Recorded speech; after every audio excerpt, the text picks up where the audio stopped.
Hi friends, welcome back to Mamata's recipes.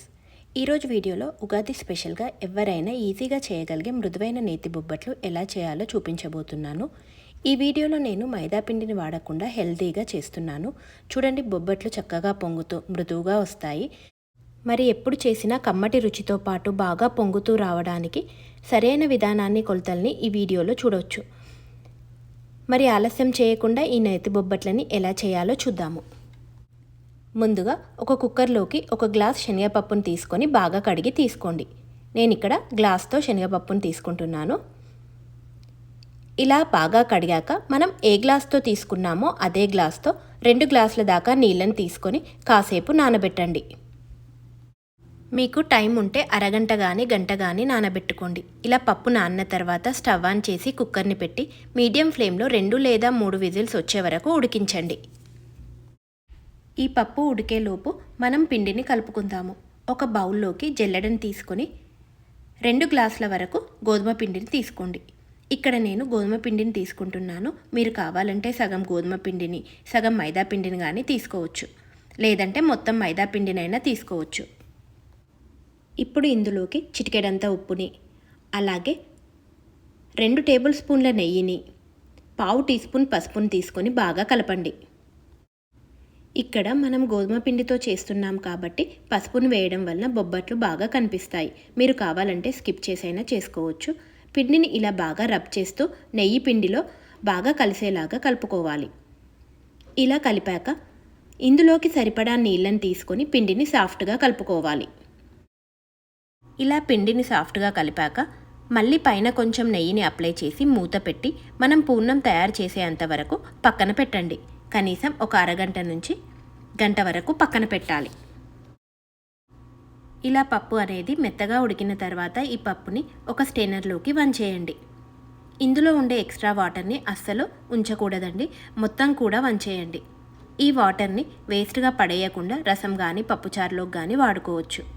ఇలా నీళ్ళని వంచేసుకున్న తర్వాత ఈ పప్పుని మిక్సర్ జార్లోకి తీసుకోవాలి. పప్పును వేసుకొని మెత్తగా గ్రైండ్ చేసుకోవాలి.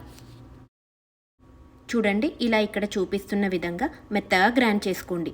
ఇలా గ్రైండ్ చేసుకున్న పప్పుని పక్కకు పెట్టి ఇప్పుడు స్టవ్ మీద గిన్నెను పెట్టి అందులో మనం ఏ గ్లాస్తో అన్నీ కొలుచుకుంటూ తీసుకున్నామో అదే గ్లాస్తో 1 గ్లాస్ దాకా బెల్లాన్ని వేసుకోవాలి.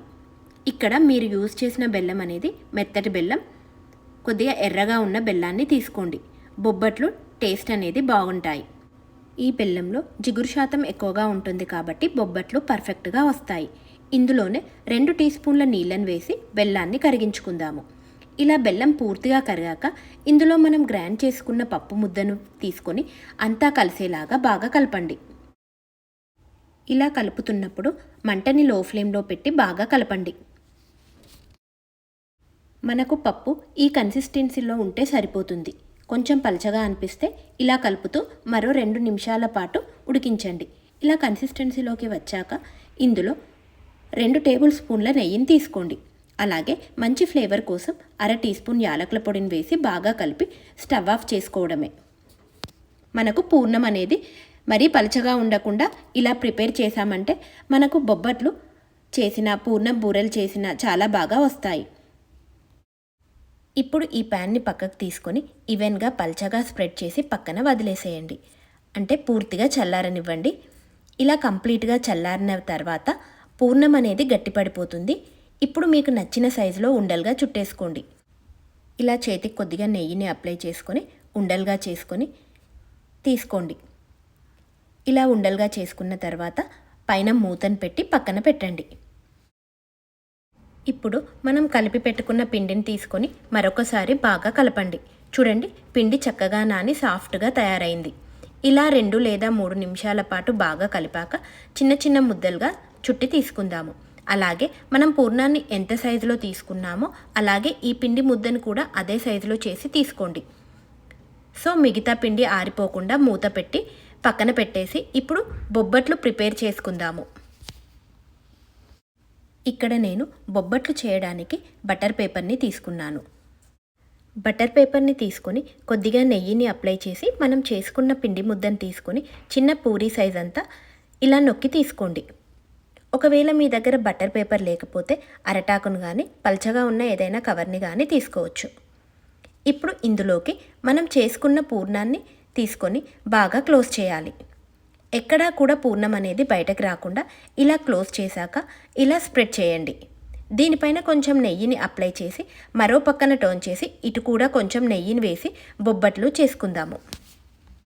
పైనుంచి బటర్ పేపర్ని వేసి చేత్తో ఇలా స్లోగా తిప్పుతూ రౌండ్ షేప్ వచ్చేలాగా బొబ్బట్లను చేయండి. చూడండి, పైన ఉన్న కవర్ని తీసి చూస్తే పలచగా ఇలా చేయాలి. ఇప్పుడు ఈ బొబ్బట్టును కాల్చి తీసుకుందాము. ఇప్పుడు స్టవ్ ఆన్ చేసి పేనాన్ని తీసుకొని బాగా వేడి చేసి పేనానికి కొద్దిగా నెయ్యిని అప్లై చేసి బొబ్బట్టును వేసుకొని మంటని మీడియం టు హై ఫ్లేమ్లో పెట్టి ఒకవైపు కాలిన తర్వాత మరొక పక్కకి టర్న్ చేయండి. ఇలా ఒక పక్కన కాలిన తర్వాత మరో పక్కన టర్న్ చేయాలి. ఇలా బొబ్బట్లని రెండు వైపులా కాల్చాక కొంచెం కొంచెం నెయ్యిని వేస్తూ రెండు వైపులా కాల్చుకోవాలి. చూడండి, ఇలా చేయడం వలన బొబ్బట్టు చక్కగా పొంగుతూ బాగా వస్తాయి. ఇలా రెండు వైపులా బాగా కాల్చి తీసుకోవడమే. సేమ్ ఇదే ప్రాసెస్లో అన్ని బొబ్బట్లను చేసుకోండి. అంతేనండి, బొబ్బట్లను చాలా సింపుల్గా ఇంట్లోనే చేసుకోవచ్చు. చూడండి, బొబ్బట్లు చాలా మృదువుగా వచ్చాయి కదా.